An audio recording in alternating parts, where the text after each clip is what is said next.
Ouais, bah, salut à toutes et tous, chers amis, chers camarades. Je suis Mathilde, en effet enseignante à l'école Jacques Decour, qui est une école située dans le quartier des Pablos. Et ça fait effectivement 15 ans que j'enseigne dans cette école.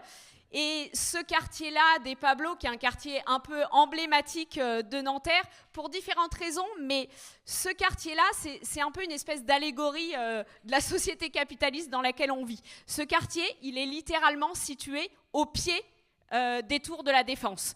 Quand tu lèves la tête, tu vois les tours de la Défense, les tours de Total, les tours de la Société Générale. Donc ce quartier, il est situé au pied des tours des plus grandes entreprises, celles qui engrangent le plus de bénéfices, celles qui sont cotées au CAC 40, Total par exemple, qui engrange 15 milliards de bénéfices par an, et dont les patrons et les actionnaires de ces entreprises se gavent et réalisent leurs profits uniquement en extorquant, en exploitant les salariés, en exploitant et en faisant transpirer les travailleurs et les travailleuses. Et quand tu bosses ou quand tu habites au Pablo, ce truc-là de la société capitaliste, c'est pas un truc abstrait, c'est vraiment du concret. Ce quartier-là, donc, qui est situé vraiment en fait au pied des patrons et des capitalistes, c'est un quartier dans lequel il y a 47% des habitants qui vivent en dessous du seuil de pauvreté.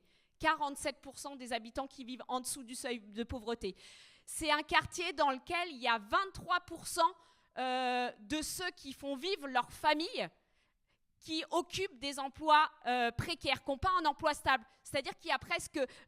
non, c'est 23% seulement qui occupent un emploi stable. Ça veut dire qu'il y a presque 80% des familles de ce quartier qui vivent d'emplois précaires, de petits boulots qui sont payés au lance-pierre au jour le jour. Et ça, au pied de ceux qui sont en train de se gaver de profit.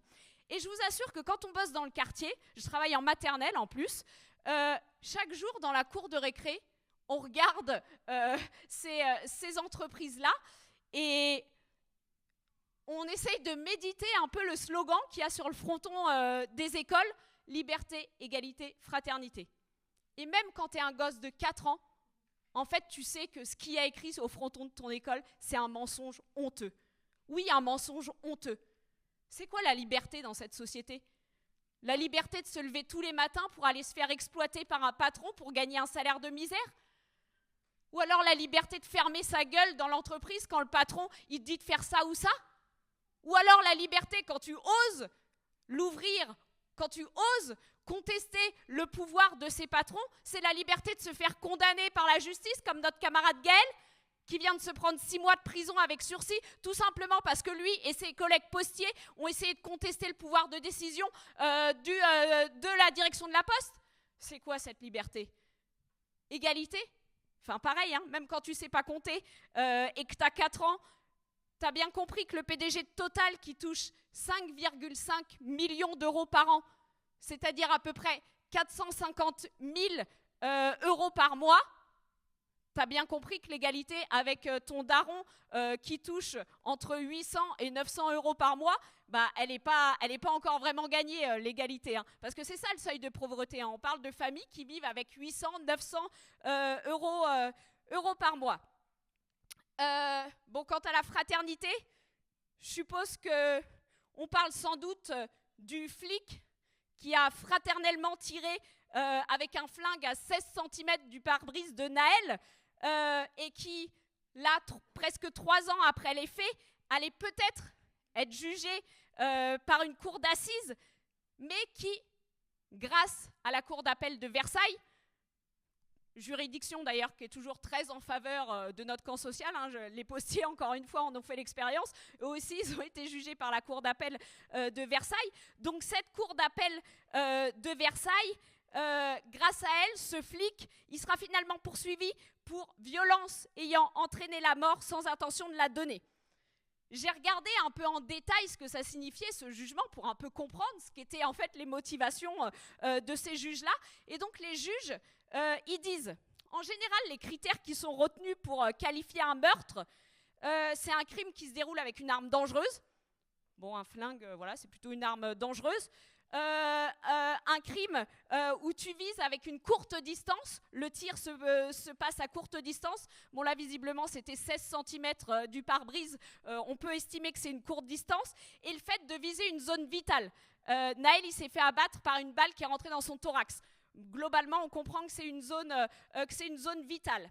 Alors mais les juges, ils argumentent sur le fait que là, l'arme à feu, elle n'a pas été utilisée dans le cas d'un différend en fait entre deux personnes. Elle a été utilisée dans le cadre d'une opération policière.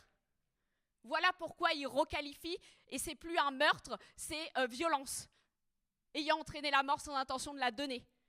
Qu'est-ce que c'est que ça? Un permis de tuer pour la police. Tu as le droit d'utiliser un flingue pour tuer quelqu'un. Si c'est dans le cadre d'une opération policière, il n'y a pas de souci les gars. Et ils ajoutent, alors en tirant, le policier, il avait nécessairement conscience qu'il existait un risque létal pour le conducteur. Mais cette conscience n'établit pas ipso facto son intention d'ôter la vie.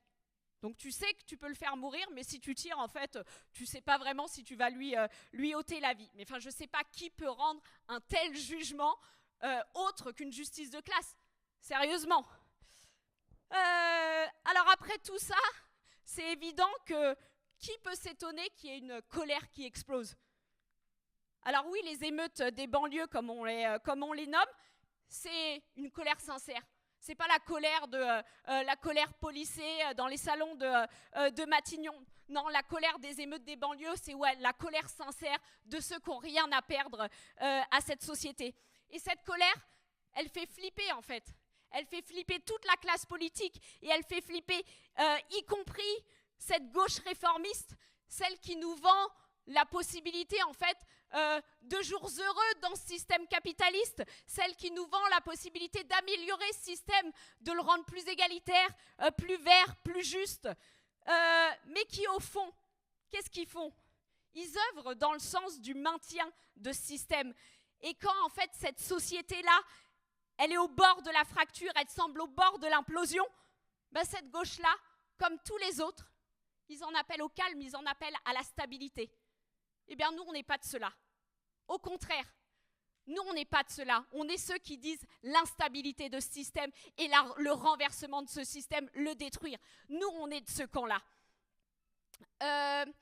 On est révolutionnaires, c'est ça qu'on essaye d'affirmer ici sur nos affiches.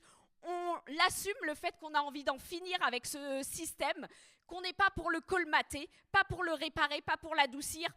Et oui, on veut le porter fièrement jusque dans les élections municipales, je dirais.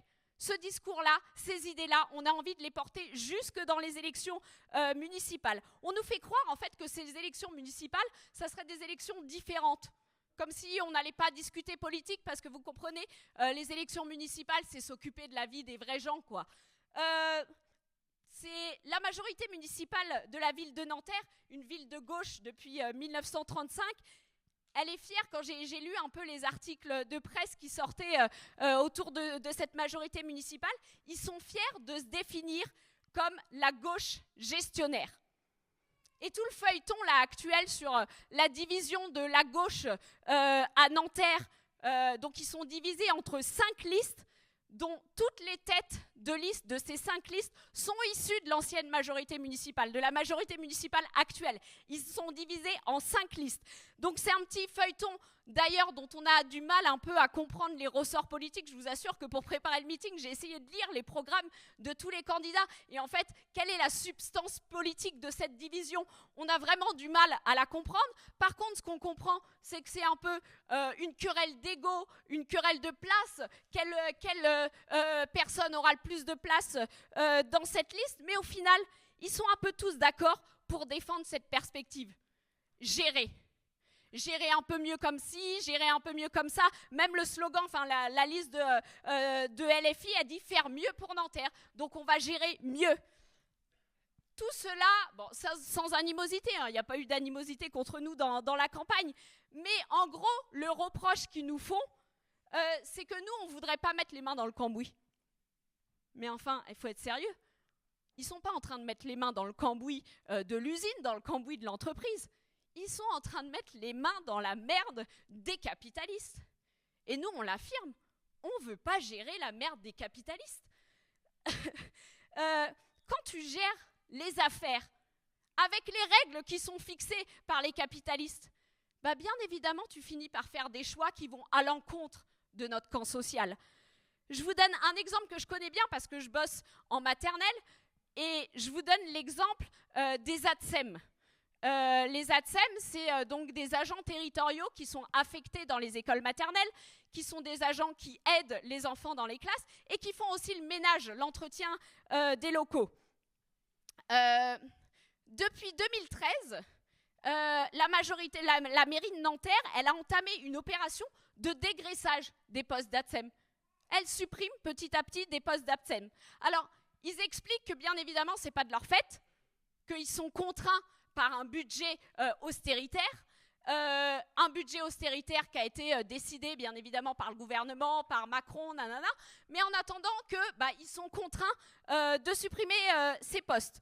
En 2013, ils suppriment 14 postes d'ATSEM, en 2023, 16 postes d'ATSEM. Moi, quand j'ai commencé à bosser sur cette ville, il y avait une ATSEM dans chaque classe maternelle. Et puis, ils ont commencé à dire une ATSEM pour 2 classes. Et puis, plus d'ATSEM chez les grandes sections. Et au final, quand tu réfléchis, ils se comportent clairement comme une entreprise, comme une boîte, je vous assure, comme les réorgs à la poste. Seb en parlait au meeting de Gennevilliers, mais c'est exactement la même logique. Ils suppriment des emplois, ils répartissent la charge de travail entre les agents qui restent, parce que ces ATSEM, elles ne sont pas simplement en train d'aider dans les classes, mais elles font aussi le ménage des locaux. Tu supprimes une ATSEM, mais en fait, il y a toujours autant de classes dans les écoles. Et donc, ça veut dire qu'une ATSEM qui faisait le ménage d'une classe, elle se retrouve à faire le ménage de 2 classes, et puis de 3 classes. Et donc, la conséquence, c'est que bien évidemment, les agents sont épuisés, ils se mettent en arrêt maladie, il y a des accidents du travail, et que ça ne tient pas.